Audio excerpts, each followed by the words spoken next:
Cary Harrison with you. Public education. The grand experiment that dragged this republic kicking and screaming towards something resembling civilization.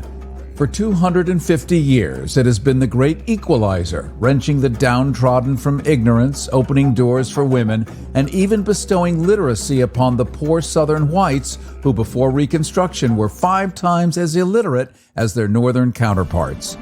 The Founding Fathers, those wild-eyed radicals, knew the truth. A self-governing people left uneducated would soon find themselves the playthings of tyrants. Madison warned that a democracy without an educated public was little more than a prelude to tragedy. Adams insisted that education must reach even the lowest citizen, lest the nation be governed by fools. Tommy Jefferson, ever the pessimist, predicted tyranny if the masses remained ignorant.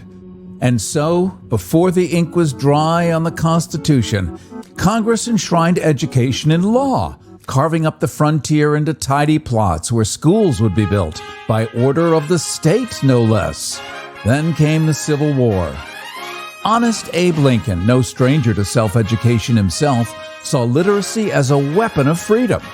He demanded that Southern states, as they crawled back into the Union, educate their black citizens. The Army, usually busy with more destructive tasks, took up the cause, marching teachers into occupied territory, securing schoolhouses, and imposing a tax to fund this radical notion. When the war ended, the Freedmen's Bureau carried on the crusade, planting schools across the South, hiring thousands of teachers and proving, if proof was needed, that the thirst for knowledge was unquenchable, no matter what plantation owners or politicians believed. By 1867, Congress had had enough of half-assed assurances and created a Department of Education.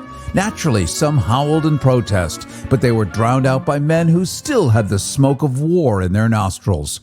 Education, they declared, was the bedrock of the Republic. Without it, liberty was a farce, democracy a tragic joke.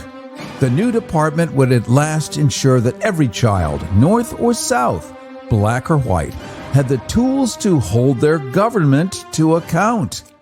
And yet here we are, a century and a half later, still debating the merits of knowledge.